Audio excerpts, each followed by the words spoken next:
नमस्कार मित्रांनो, स्वागत आहे तुमचं जॉब गुरु या आपल्या यूट्यूब चॅनलवर. तलाठी पदभरती 2023मध्ये मित्रांनो तुम्ही ज्या परीक्षा दिलेल्या होत्या, बऱ्याच विद्यार्थ्यांची त्या ठिकाणी निवड झालेली आहे. काही विद्यार्थ्यांचं डॉक्युमेंट व्हेरिफिकेशनसाठी मित्रांनो वेळापत्रकं देखील प्रसिद्ध झालेली आहेत. तर मित्रांनो ज्यांचं डॉक्युमेंट व्हेरिफिकेशन झालेलं आहे, ज्यांच्याकडं स्पोर्टची सर्टिफिकेट आहेत किंवा इतर जी सर्टिफिकेट आहेत सामाजिक समांतर आरक्षणाची, त्याच्याबद्दल मित्रांनो पडताळणी देखील सुरू झालेली आहे. पाहू शकता तुम्ही ऑफिशियल वेबसाईट जी आहे districtpune.gov.in या संकेतस्थळावरती मित्रांनो ही माहिती या ठिकाणी नोटीसमध्ये देण्यात आलेली आहे. पहिली नोटीस या ठिकाणी पाहू शकता आलेली आहे 8 एप्रिलची मित्रांनो, ज्याच्यामध्ये म्हटलं की तलाठी भरती प्रक्रिया 2023 खेळाडू या समांतर आरक्षणातून निवड झालेल्या उमेदवाराच्या खेळविषयक अर्हता प्रमाणपत्राची पडताळणी अहवाल पुरवण्याबाबत. तर बघा, ज्यांनी समांतर आरक्षणामधून स्पोर्ट कोट्यामधून मित्रांनो या ठिकाणी सिलेक्ट केलेलं होतं, तर त्यांची सर्टिफिकेटं चेक केली जाणार आहेत. तर मित्रांनो ही एक खूप महत्त्वाची माहिती तुमच्यासाठी आहे.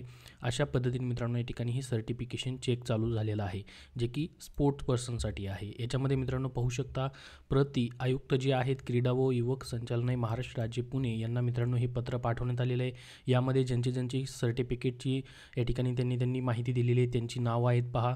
जेवढे विद्यार्थी या ठिकाणी त्या जिल्ह्यामध्ये स्पोर्टमधून निवडलं होतं त्यांनी. तर असं प्रत्येक जिल्ह्याचं मित्रांनो व्हेरिफिकेशन चालू झालेलं असावं.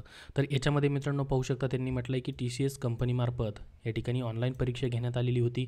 सदर परीक्षा गुणवत्तेनुसार उत्तीर्ण होऊन खेळाडू या समांतर आरक्षणातून खालील विवरणपत्रात नमूद केलेल्या उमेदवारांची निवड यादीत समाविष्ट असून त्यांचे खेळविषयक अर्हता प्रमाणपत्र आपल्या कार्यालयामार्फतच विविध पद्धतीचा अवलंब करून देण्यात आले आहे. अगर कसे याबाबतची पडताळणी करून प्रमाणपत्र सादर करण्याकामी आपले कार्यालयास यासोबत जोडून पाठवित आहे. हे झालं पहिलं स्पोर्ट सर्टिफिकेटबद्दल.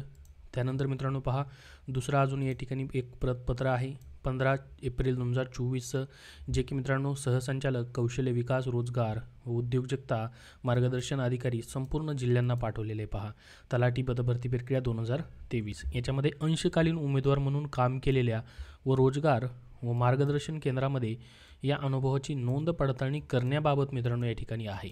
तर पहा, अंशकालीन जे समांतर आरक्षणामध्ये असतं मित्रांनो, अंशकालीन उमेदवार म्हणून तुम्ही जर या ठिकाणी टिक केलेली असेल तर तेही मित्रांनो या ठिकाणी पडताळणी केली जाणार आहे. याच्यामध्ये देखील सेम त्यांनी तेच म्हटलेलं आहे की शासकीय कार्यालयामध्ये 3 वर्ष अंशकालीन काम केलेल्या व सदर कामाच्या अनुभवाची रोजगार व मार्गदर्शन केंद्रामध्ये नोंदीची माहिती या ठिकाणी सादर करावी. त्या ठिकाणी पाहू शकता हे सर्वांचं मित्रांनो या ठिकाणी नावं देखील देण्यात आलेली, जेवढे उमेदवारांनी अंशकालीन म्हणून या ठिकाणी सिलेक्ट केलेलं आहे त्यांची.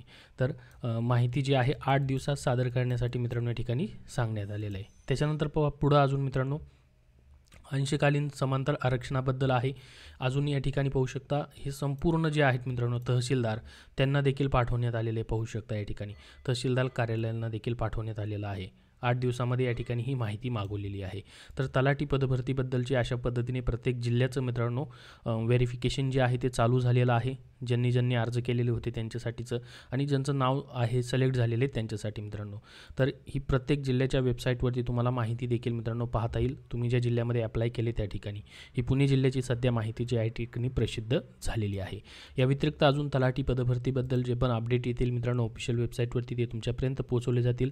त्यासाठी आपल्या चॅनलला सबस्क्राईब करून ठेवा. हा व्हिडिओ नक्की लाईक करा.